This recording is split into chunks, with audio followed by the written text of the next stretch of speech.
What's up guys, Tech Master back with another video. So I've been using the iPhone 16 Pro since July 5th, 2025, so about 8.5 months. And this has really been a game changer phone. I haven't made a video on this phone in a while, but there's so many features that I cannot express how much I love. And just a different experience from any previous iPhone I've used. So number one is the 120 hertz. That makes a huge difference and allows, compared to 60 hertz iPhone, and it also allows for the always on display. I've actually been using this a lot more recently, mostly because it's nice to look at it at night, as I don't like looking at a lot of bright blue light, trying to go to bed. So having this dim display just to see notifications and the time is very nice. It also doesn't drain as much battery as people think. On the iPhone 14s, because of their battery health issues, it was eating up a lot of battery and leading to battery health degradation. But on the 16s and stuff, it's not affecting any battery life. It actually does better sometimes because it's of Apple's very efficient 1 hertz refresh rate. So yeah, it drains as much battery as you think. It basically is, same as without it. It's maybe slightly, but even so, this will drain 1-2% per hour kind of thing. This is almost as efficient as doing it without it. So I really like this, as I said, because it's a nice way at night to just look and check the time and not have to worry about turning on bright screen, especially for me at night, and be able to see notifications just at a glance without having to tap my phone, distraction, all that sort of thing. I wasn't using this before, but I do find this to be a very useful feature. And again, it's not possible on any 60 hertz iPhone because you do need adaptive refresh rate. Is absolutely insane.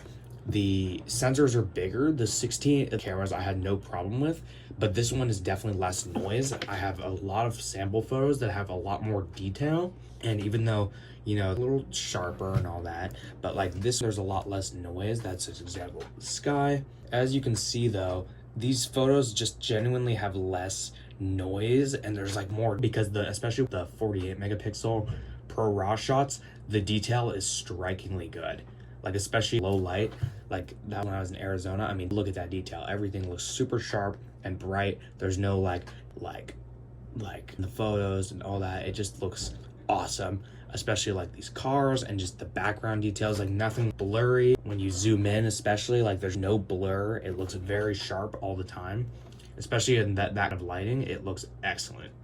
And yeah, overall, I'd say yeah. And 5x telephoto camera, these sunsets I got from my school, this has been game changing. I use the 5x telephoto all the time to zoom in, not only to just 25x, but click the 5x button and then zoom all the way in, all the way out. It's really awesome. It allows you to get so much more detail in your photos. I'm sorry about the background glare. And just really be able to see so much more perspective compared to using any previous Pro iPhone before it.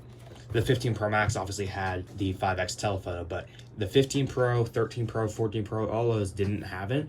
And, zooming that far, but being able to jump between those lenses is very nice and just kind of well.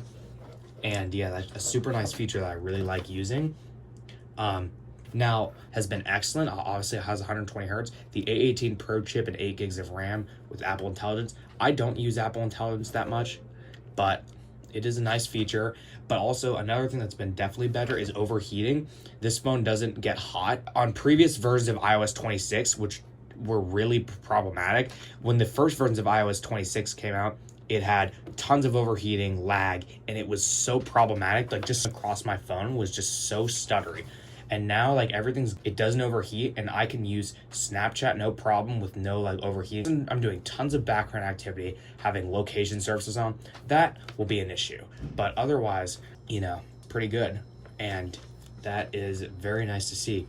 And after 8 months, my battery health is at 100% still, which is actually really nice. I get a low cycle count because I do charge my phone. I don't let it drain super low every day, which actually isn't good. You don't want to use more charge cycles because then you just lose battery health faster and that sort of thing. But because my phone has not been as hot, it is very good because it's my life battery health and stuff, and it is very nice. Sorry about that. Sorry.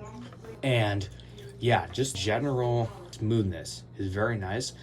But yeah, battery has been good because I do think my 15, when I installed iOS 18, it was, but way after I got it, and that just started losing battery health super fast. I dropped from 100% to 90% in 5 months.